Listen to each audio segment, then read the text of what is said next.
So welcome Stephen to our first sort of meeting. So today is just going to be getting to know you a little bit and introduce you to sort of what assessments we'll be doing.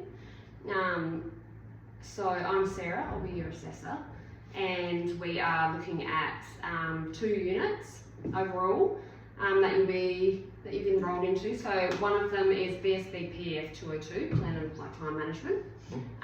That'll be the first unit that you are assessed for. And then the second one is, I'll just find the code, it is BSB WRT 311, so writing simple documents. I'll go over them a little bit more after and just let you know what the assessments are, and we can go over sort of when they'll be due and how long each one will take as well. Sure. So first, we will just ask, or I just want to know about you really. So if you just want to tell me a little bit about what you do for work at the moment, and yeah, what your job role is, how long you've been there, those sorts of things. So just on a work level, not a personal level. Yeah, Sure, definitely. Work. So I'm an assistant manager at Loxton Foodland. I have been in this role for 4 years now. Yep. I have been current tenant since I moved back at age 21, so for 16 years. Yep, that's a long time, Mm-hmm. isn't it? Yep. And so, what about what's involved in your job role? So what sorts of things do you do? As a manager, I guess, assistant manager. Assistant manager, it's a multitude of roles. So obviously it's first and foremost making sure that the store manager's day or operations week is just run as smooth as possible. So technically he's understudy. Yeah. So my role is to make sure that their life is easy as possible. So whether that comes to rostering, delegating tasks, ordering, staff management, handling breakdowns, customers. Yeah. It's an entire multitude of tasks. Yeah. I can imagine there's lots of you do quite a bit of time management sort of stuff in there as well. Absolutely. Scheduling and all those sorts of things. Yep. What about why you're doing the unit then? So if you want to just tell me sort of what your sort of Just goals are. like doing this course really to advance my business admin skills. Like I said, this job is multifaceted, so I don't believe we ever stop learning. So something gets put in front of you, it can't hurt to try and further your skills in every aspect. Yeah. And I suppose if you're doing lots of in that assistant manager role, you are doing more of the I guess day-to-day management stuff, and then those business skills that maybe other roles take on, you probably don't have as much within that. So it's probably it's good to build those skills, isn't it? If you ever think about advancing. Yep. What about as well?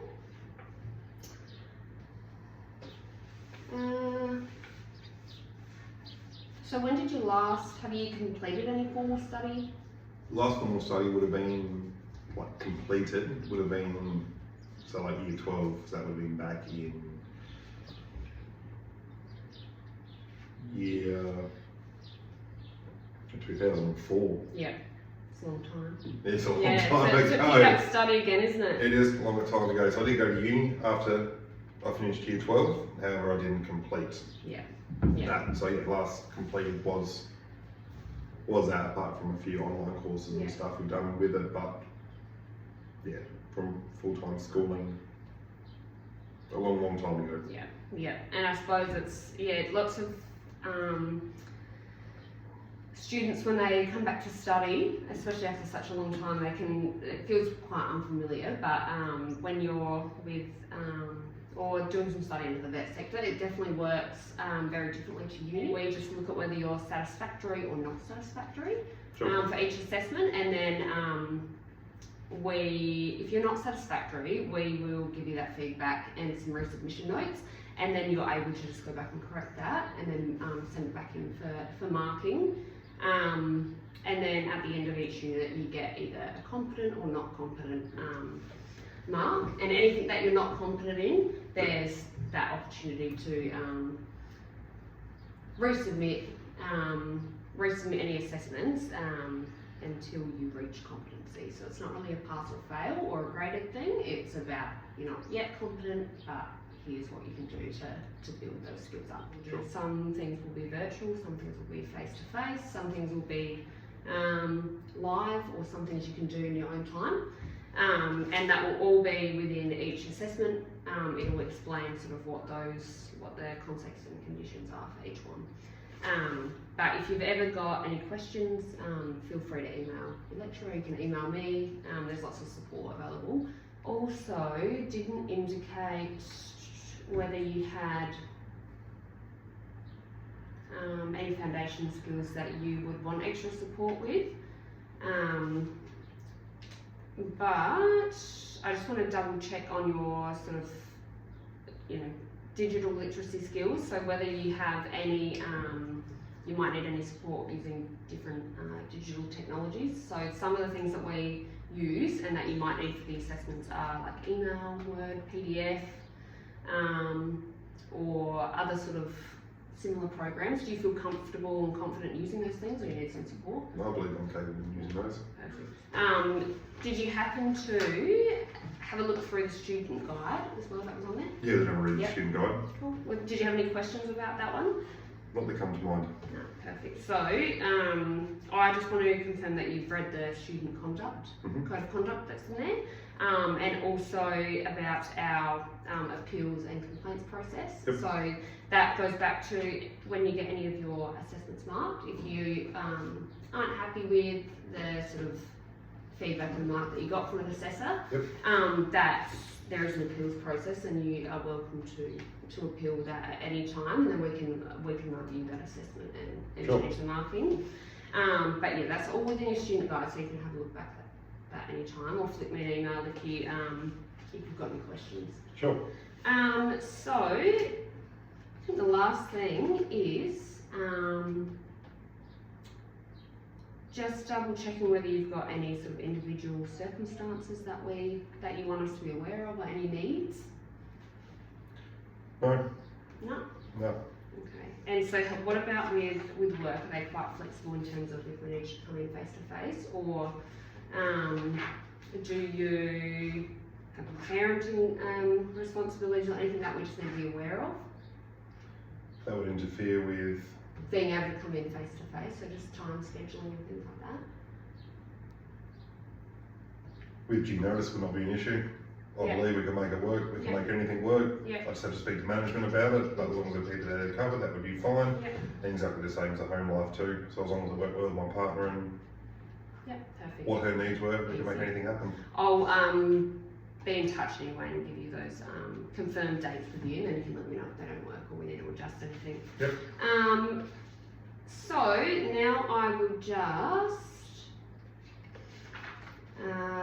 give you a bit of information about the assessments that we'll be doing. So for the first unit, which is the time management one, there's 3 assessments within that one. One of them is to develop a time management plan. There's a template for that one, and you will be able to access the instructions and the details through your learner management system. So if you want to have a read, just make sure that before you've completed, you have a read over all of the assessment outlines and are clear on what you need to do. So that one will be completed in your workplace. You'll do that one in your own sort of not live, so asynchronous is what we call it. And then if you can have that submitted and completed by the 6th of the 11th, and then ready for us to complete assessment task 2 and 3 for the same unit. So assessment task 2, we're looking at doing it on the 7th of November, so the day after. That will be, so there's some questioning. We usually do that verbally, but if you do need that assessment prior, we can give you the questions so that you can fill them out in writing, and then when you come in we can just touch base on them again and fill in any gaps.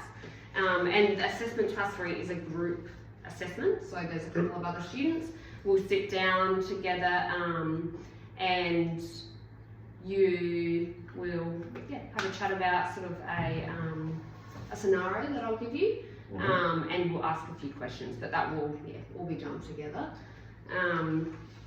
The total time that we're looking at on the 7th would probably be around 20 minutes all up for both that assessment 2 and assessment 3. Do you feel okay with that? Any questions? Seems fine to me. Yeah. And then assessment, unit 2, sorry, to write simple documents. So, you indicated that you'd like to do RPL, so recognised prior learning for that. So what I'm going to need from you for the RPL process is 3 samples of documents that you've made recently, so within the last sort of 2 years. And they can be submitted to me or emailed to me if you like, or bring them in hard copy. If you just want to make sure you have somebody at work authenticate that they're documents that you created, and then I'll have a look at those. That'll be one of your assessments. Sure. And you will also, after that, the second one will be an RPL interview. So that's just a few questions to understand your knowledge and performance and experience with developing documents. And the assessment 3 is based on that interview process and the documents that you provide. So we'll be looking at some foundational skills, but that it sort of ties into that second one. So all up for that one, in person will be about maybe 10 or 15 minutes. And then, I'll have a look at it all together, give you your results. And depending on whether we're organised and they're all submitted early enough, I might be able to give you that assessment judgment on the day, or otherwise I will email it to you as well. So, do you have any questions about any of that? Not yet. Okay, perfect. So we're finished up for today, and I will see you on the 6th, and we can go through your time management plan. And on the 7th, sorry. So on the 7th, we'll be back for that face-to-face assessment and go from there. Sure. No worries. Thank you. Thank you.